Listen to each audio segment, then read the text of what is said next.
श्रीमद् भगवत गीता में आपका स्वागत है। अध्याय 1 द्वितीय श्लोक। संजय उवाच दृष्ट्वा तु पाण्डवानीकं व्यूढं दुर्योधनस्तदा आचार्यामुपसंगम्य राजा वचनमब्रवीता। अर्थात संजय ने कहा, हे राजन, पांडु पुत्रों द्वारा सेना की व्यूह रचना देखकर राजा दुर्योधन अपने गुरु के पास गया और उसने ये शब्द कहे। मतलब, धृतराष्ट्र जन्म से अंधा था, दुर्भाग्यवश वह आध्यात्मिक दृष्टि से भी वंचित था।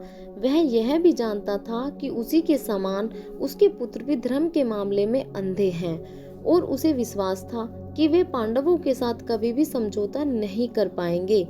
क्योंकि पांचों पांडव जन्म से ही पवित्र थे, फिर भी उसे तीर्थ स्थान के प्रभाव के विषय में संदेह था। इसलिए संजय युद्ध भूमि की स्थिति के विषय में उसके प्रश्न के मंतव्य को समझ गया। अतः वह निराश राजा को प्रोत्साहित करना चाह रहा था।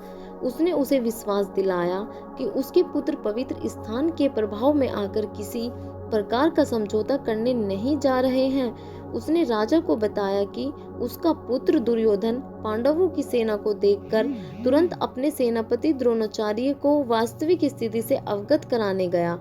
यद्यपि दुर्योधन को राजा कहकर संबोधित किया गया है, तो भी स्थिति की गंभीरता के कारण उसे सेनापति के पास जाना पड़ा। अतएव दुर्योधन राजनीतिज्ञ बनने के लिए स्वार्थ उपयुक्त था, किंतु जब उसने पांडवों की व्यूह रचना देखी तो उसका यह कूटनीतिक व्यवहार उसके भय को छिपा न पाया। धन्यवाद।